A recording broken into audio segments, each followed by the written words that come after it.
Video यही है कि we are one, we must think global, we must be global and एक स्वप्न होना चाहिए कि मानव सभ्यता एक दिन उस स्तर पे पहुँचे जहाँ पूरी दुनिया एक हो, one caste, one creed, one race and one religion. It's my dream to see this world in this way. I don't know, I'm not sure whether in my life it will happen or not, but I will keep up trying and trying. Today or tomorrow, I'm sure whether I'm alive or dead, but this will happen to this world, and that day will be the most beautiful day of this world. और उसके बाद सभ्यता का जो विकास होगा, सभ्यता का जो उन्नयन होगा, दुनिया जितनी खूबसूरत बनेगी उसकी हम कल्पना भी नहीं कर सकते हैं। अकल्पनीय है वो हमारे लिए खासकर। तो नमस्कार। और इस विषय पे आप सब सोचिए कि हम अगर एक हो जाएं, पूरी दुनिया अगर एक हो जाए और हम सब एक दूसरे का रिस्पेक्ट करें, एक दूसरे की ज़रूरतों को समझें कि हम सब इक्वल हैं, एक हैं, एक ही सृजनकर्ता की संतान, हम सब एक हैं, हम सब एक परिवार के सदस्य हैं। We are are one. ये वसुधा वसुधैव कुटुंबकम, ये वसुधा, this is the one home for all of us. कितनी खूबसूरत दुनिया हो सकती है। हमारे युद्ध समाप्त हो सकते हैं, हमारा भय भूख समाप्त हो सकता है, क्योंकि इस दुनिया को नेचर ने बहुत कुछ दिया है। अगर कोई भूखा है इस धरती पे तो इसका मतलब है कोई ज़्यादा खा रहा है। अगर कोई पीड़ित है इस धरती पे तो श्योर है कि कोई पीड़ा देने वाला है। अगर किसी की हत्या हो रही है इस धरती पे तो कंफर्म है कि कोई हत्यारा है। अगर भीड़ में हम बटे हुए हैं तो निश्चित है कि कोई है जो हमें भीड़ बना रहा है। ये सारी चीज़ों को हमें खुली आंखों से देखना होगा। और सबके लिए जो सबसे ज़रूरी, जो सबसे बड़ा हथियार है, that is the education. The education is the weapon by which we can change ourself, our family, our society, our country and our world. तो अल्टीमेटली मेरा यहाँ एजुकेशन कहने का तात्पर्य सिर्फ डिग्री से नहीं है। Education means Pragya, enlightenment I am talking about. तो हमें लक्ष्य को समझना चाहिए। जैसा कि हम सब जानते हैं, आप भी जानते हैं कि जीवन एक यात्रा है। ये बीच के 20-30 सालों की कहानी उठा-पटक है। इसी में हम भटक जाते हैं और हमारे उसी भटकाव का कारण है कि हमारी दुनिया इतनी बदसूरत होती चली जा रही है। हम जब तक बच्चे होते हैं हम कह सकते हैं निर्दोष होते हैं, हमारे अंदर कोई दोष नहीं होता। धीरे धीरे ये दुनिया, हमारा परिवार, हमारे गार्जियन हमारे अंदर दोष भरते जाते हैं कि तुम फला कास्ट के हो, फला धर्म के हो, तुम फला परिवार को हो, तुम्हारी ये गरिमा है, तुम्हारा वो है, तुम ऐसे नहीं रह सकते हो, तुम्हारा ये स्टैंडर्ड है, वो स्टैंडर्ड है। और ये दुर्गुण वो भरते जाते हैं और धीरे धीरे बच्चे में वो सारे दुर्गुण डेवलप हो जाते हैं। फिर उसकी जो 20-30-40 साल की कहानी होती है उसमें वो सारे दुर्गुणों को लेके जीता है और दुर्गुणों को फैलाता है पूरी दुनिया में। और अंत में फिर यू नो बिकम, कह सकते हैं कि जब आप अयोग्य हो जाते हैं शारीरिक रूप से, फिर आपकी कहानी वहीं ख़त्म। और अंतिम यात्रा तो आप सब जानते हैं, मौत हम सबका सच है, वो आनी ही आनी है। कुछ भी कर लें आप, चाहे नीता अंबानी की तरह कह सकते हैं कि वो, मैंने अभी हाल ही में पढ़ा कि वो जो पानी पीती हैं वो करोड़ों रुपए बाटल का आता है, उसमें सोने का अर्क मिलाया रहता है। मुझे कोई फ़र्क नहीं देखा उनके चेहरे पर, बूढ़ी होती जा रही हैं, सोने का पानी पिए, हीरे का पानी पिए, बूढ़ा तो उनको भी होना है। चेहरे पे झुर्रियाँ उनके भी आएंगी ही आएंगी। तो हमारी यात्रा शुरू होती है ज़ीरो से एंड समाप्त होती है ज़ीरो पे। We all are equal when we are born on this planet earth. हम सब नंगे पैदा होते हैं, कुछ भी लेके नहीं आते हैं, एम्प्टी हैंडेड बॉर्न, एंड बीच में 30-40 साल किसी के पास ज़्यादा, किसी के पास कम, कोई लुटेरा, कोई अच्छा, किसी ने किसी का हिस्से का लूट मार के खाया, ढेर सारा खाया। लेकिन अंत में फिर जब हमारी डेथ होती है, जब हमारी आत्मा शरीर को छोड़ देती है, तो हमारा शरीर फिर से इक्वल वही हो जाता है। शमशान पे हम सब एक समान हैं, चाहे वो राजा हो, चाहे वो रंग हो। लकड़ी पे सब जला दिए जाते हैं या फिर ज़मीन में दफना दिए जाते हैं। यही 2-3 तरीके हैं हमारे, कह सकते हैं, अंतिम संस्कार के। वहाँ हम सब इक्वल हो जाते हैं। फिर खाली हाथ जाना होता है, एक भी कतरा आप नहीं ले जा सकते। आप सोचें कि एक कतरा ले जा सकें तो आप नहीं ले जा सकते। इवन आप वस्त्र पहन के भी नहीं जा सकते हैं। आप जिस हाल में, जिस पोजीशन में आए थे, उसी पोजीशन में आपको सब कुछ जो यहाँ से आपने अर्जित किया है छोड़ के जाना है। तो क्यों, आखिर क्यों फिर दूसरों के हक को खाना? आखिर क्यों फिर दुनिया में इतनी आर्थिक असमानता कि एक व्यक्ति भूख से तड़प रहा है, दूसरा व्यक्ति ढेर सारे भोजन का नुकसान कर रहा है। एक व्यक्ति के पास इलाज के लिए पैसे नहीं हैं और दूसरा व्यक्ति जो है कह सकते हैं कि उसके पास सब कुछ उपलब्ध है। दूसरों का हक कहीं न कहीं से अवश्य माना जाता है। दुनिया में अगर भेदभाव है तो निश्चित रूप से कहीं न कहीं जो हमारा सिस्टम है, उस सिस्टम में कुछ गड़बड़ियाँ ज़रूर हैं। थोड़ा सा अप डाउन तो स्वभाव है। 5 उंगलियाँ हैं, 5 बराबर नहीं होती, कोई थोड़ी सी बड़ी होती है, कोई थोड़ी सी ज़्यादा होती है। लेकिन ये उंगलियाँ सिर्फ थोड़ी सी बड़ी और ज़्यादा होती हैं। ऐसा नहीं है कि एक उंगली एकदम से छोटी सी हो, दूसरी उंगली एकदम से बड़ी सी हो। तो ये इस प्रकार की जो असमानता विकसित हुई है हमारी दुनिया में, और ख़ासकर भारत में, ये असमानता और तेज़ी से विकसित हुई है और विकसित होती ही जा रही है। जैसा कि भारत के बारे में बार बार मैं भी कहता हूँ, आप सब लोग आंकड़े को जानते होंगे कि आज 80 करोड़ जनता, 135 करोड़ एक्सपेक्टेड हमारी पॉपुलेशन है। उसमें से 80 करोड़ जनता को ऑन रिकॉर्ड भारत सरकार जो है पिछले कोरोना से ही मुफ्त का राशन दे रही है, 5 किलो अनाज। और शायद वो इसीलिए दे रही है कि उनके पास 5 किलो अनाज खरीदने की क्षमता नहीं होगी। तो वो 5 किलो अनाज पे सर्वाइव कर रहे हैं, एक तरह से माना जाए तो। यानी उसके पास कमियां हैं कुल मिला के। मैं ये नहीं कर रहा हूँ कि वो सरकार को उसी 5 किलो अनाज पे ही सर्वाइव कर पा रहे हैं, वो भी मेहनत करते होंगे अपने स्तर पे। लेकिन कुल मिला के 80 करोड़ जनता बेहद गरीब है। इनके हिस्से का सब कुछ लूट लिया गया है, कह सकते हैं। इन्हें न तो शिक्षा की उचित व्यवस्था दी गई है, न तो इनके स्वास्थ्य की उचित व्यवस्था है। शिक्षा व्यवस्था में अगर देखा जाए तो ये पूरी तरह से ध्वस्त की गई है, मैं कहूँगा। और ये 80 करोड़ परिवारों के बच्चे जो हैं वो उचित शिक्षा तो दूर की बात है, एक बेसिक शिक्षा लेने से भी वंचित हैं। और स्वास्थ्य को ले लीजिए तो निश्चित रूप से सरकारी व्यवस्थाएं इस देश में ब्लॉक स्तर पे हॉस्पिटल्स बनाए गए हैं, आज से नहीं, आज़ादी के बाद से ही। लेकिन उनकी सेवाओं का क्या हाल है ये आप सब जानते हैं। वो भ्रष्टाचार के शिकार हैं। वो अमीर वर्ग जो लुटेरा वर्ग है, वो गरीब के हिस्से की दवा भी लूट ले रहा है, शिक्षा को भी लूट लिया उसने, उसके हिस्से के स्वास्थ्य को भी लूट लिया है, उसके हिस्से के भोजन को भी लूट रहे हैं। और तो और अब लेटेस्ट में आप एक स्वास्थ्य योजना भारत सरकार की आयुष्मान योजना, जिसमें सरकार ने प्राइवेट हॉस्पिटल्स को अटैच किया है कि अगर आपके पास कार्ड है तो कुछ लिमिटेड 3 लाख या 5 लाख कुछ ऐसा है, इतने का इलाज आप मुफ्त में किसी प्राइवेट हॉस्पिटल में करा सकते हैं जो लिस्टेड है गवर्नमेंट की लिस्ट में।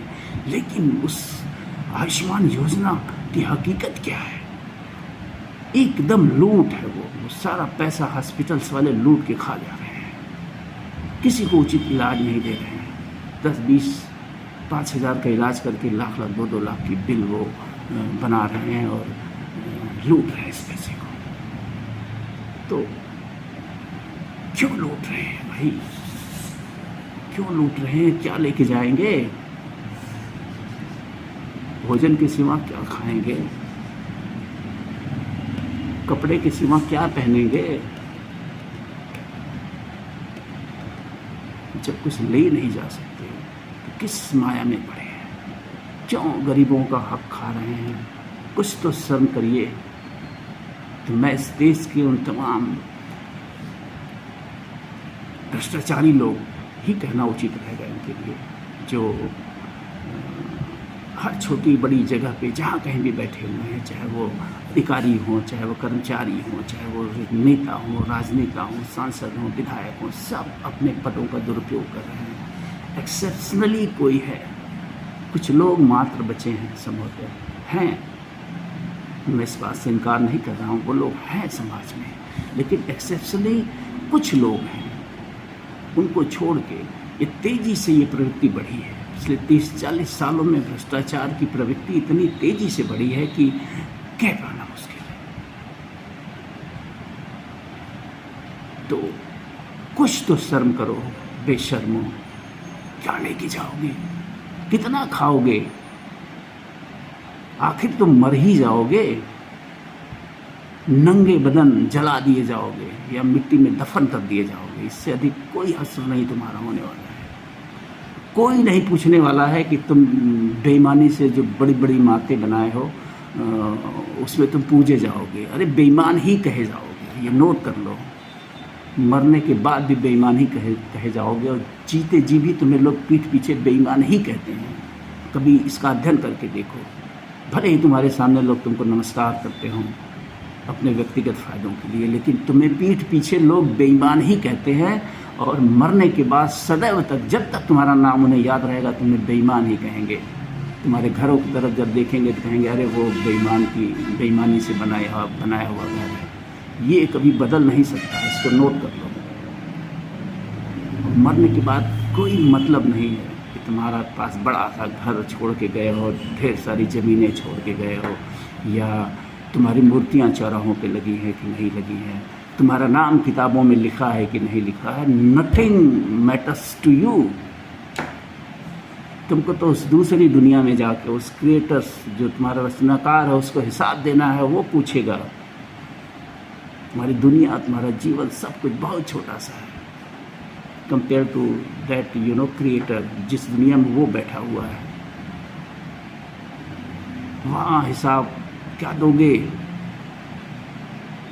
क्या बताओगे जब वो पूछेगा कि तुमको भेजा गया था, तुमने क्या किया? तुम यही कहोगे कि जिस दुनिया में तुमको भेजा था ईश्वर ने, उस दुनिया को तुम बर्बाद करके आए हो, बदनाम करके आए हो, थोड़ा और गंदा करके आए हो, बदबू फैला के आए हो, भ्रष्टाचार फैला के आए हो। यही कहोगे, यही कहना पड़ेगा तुम्हें, क्योंकि उसके पास तुम्हारी पाई का हिसाब है। उसके यहाँ सारा तुम्हारा टाइम एंड स्पेस रिकॉर्ड किया जा रहा है, तुम्हारी एक एक हरकत रिकॉर्डेड है। एक बटन वो दबाएगा, सारा तुम्हारा जीवन की कथा उसके सामने आ जाएगी। क्या कहोगे उससे? अरे कभी सोचो। I would like you are to think at least कि हमें अगर भेजा गया होगा इस धरती पे मनुष्य बनाकर, इतना सुंदर मानव शरीर देकर, तो कोई न कोई उद्देश्य तो इस प्रकृति का, इस ईश्वर का, इस रचनाकार का अवश्य होगा। वो कतई हमें गंदगी फैलाने के लिए नहीं भेजा होगा। वो कतई हमें मर्डरर और भ्रष्टाचारी और अपराधी, लालची और नीच बनने के लिए नहीं भेजा होगा। उसने हमें भेजा होगा तो निश्चित रूप से और उन्नतशील बनने के लिए भेजा होगा। उसने हमारी सोल को और रिच करने के लिए भेजा होगा, ताकि हम आगे जब उसके पास जाए तो हमें इससे भी बेहतर दुनिया में भेज सके, जहाँ हम इससे भी बेहतर कृत्य कर सके इस ब्रह्मांड के लिए, सृष्टि के लिए। उसकी जो मेरी सोच है, जो मैं समझता हूँ, कुछ ऐसा ही डिज़ाइन होगा। अगर होगा तो आप भी सोचो। सबसे पहले यही सोचो कि वजह क्या है आपके आने की, या क्या हो सकती है वजह आपके आने की इस पृथ्वी पे। कोई ना कोई वजह तो ज़रूर होगी, और वो वजह होगी तो अच्छी ही होगी। वो वजह कतई हमें जो है मर्डर बनाने की नहीं होगी, हमें भ्रष्टाचारी बनाने की नहीं होगी, हमें एक अच्छा योग्य इंसान बनाने की ही होगी। तो हमारी यात्रा किस तरफ है? क्या हम उस तरफ बढ़ रहे हैं, या उसके अपोजिट हम गिर रहे हैं, अधोगामी हो रहे हैं, कि हम ऊर्ध्वगामी हो रहे हैं? ये हमें सोचना होगा। हम सभी को सोचना होगा। इसी में हमारे जीवन की सफलता है, यही हमारे जीवन का उद्देश्य है। यही कर पाने में अगर हम सफल हुए तो हम एक सफल इंसान कहे जाएंगे उस दुनिया में जाने के बाद। यहाँ चाहे कोई भी सफलता की परिभाषा बना ले, ये नश्वर सांसारिक वस्तुओं को इकट्ठा करके अगर आप समझ रहे हैं कि आप सफल हो रहे हैं, आप सफलता की तरफ बढ़ रहे हैं, तो मैं कहूँगा आप एकदम गलत हैं। आप असफलता की तरफ बढ़ रहे हैं दिनों दिन, और जल्दी ही आपको एहसास भी हो जाएगा। यहाँ पर मैं समझता हूँ कि रिटायरमेंट के बाद जब आप शारीरिक रूप से असमर्थ हो जाते हैं, तब शायद आपको निश्चित रूप से एहसास होता होगा कि जीवन में जो कुछ भी आपने किया वो गलत किया, आप गलत रास्ते पर आपने यात्रा की। उसके बाद सिर्फ पछताने के सिवा कुछ शेष नहीं बचेगा, क्योंकि अपने जो कर्म आपने किए हैं उसको आप कभी बदल नहीं पाएंगे उस उम्र में जाने के बाद। तो समय रहते जीतिए और अच्छे कर्म करिए, जीवन के उद्देश्य को समझिए, खुद खुश रहिए, औरों को भी खुश रहने दीजिए, खुद आगे बढ़िए, सबको आगे बढ़ने दीजिए। कबीरदास ने कहा है ना कि साईं उतना दीजिए जामे कुटुंब समाए, मैं भी भूखा न रहूं, अतिथि न भूखा जाए। यानी एक व्यक्ति को उतनी ही पैसे की आवश्यकता है, ईश्वर से, प्रकृति से उतना ही मांगिए कि हे ईश्वर मुझे इतना दो कि मैं और मेरा परिवार खुश रह सके, मैं अपने आसपास के लोगों की मदद कर सकूं। कोई भी नीडी मेरे सामने आए तो मैं मेरे पास इतना रहे, मुझे इतना दो कि मैं उसकी मदद जरूर करूँ, मुझे पीछे ना हटना पड़े। बस यही जीवन का उद्देश्य होना चाहिए। और करके देखिए कितना खूबसूरत अनुभव करेंगे। मैंने समझता हूँ भ्रष्टाचार, एक व्यक्ति जब किसी की हत्या करता है तो कैसे सोता होगा वो, आई डोंट बिलीव कैसे वो जी पाता है आगे का जीवन। एक कर्मचारी 1 लाख सैलरी पाने वाला जब एक गरीब किसान से जो जैसे तैसे जीवन यापन करता है, उससे घूस मांगता होगा, उस घूस के पैसे का जो इस्तेमाल करता होगा वो कैसे जीता होगा। उस घूस का पैसा विष है, विष पी रहे हो आप, विषैला विष पी रहे हो आप, वो पाप का घड़ा आपका भर जाएगा। अगर ऐसे विष को आप लगातार पीते रहे तो वो घड़ा भरना ही भरना फूट जाएगा और आपका आने वाला पूरा जीवन जो है नष्ट हो जाएगा। यही जीवन नहीं बल्कि जो भावी जीवन आपका है, अगर आप आत्मा की अमरता में विश्वास करते हैं तो सब कुछ नष्ट हो जाएगा। क़यामत के दिन आपके पास कोई जवाब नहीं होगा।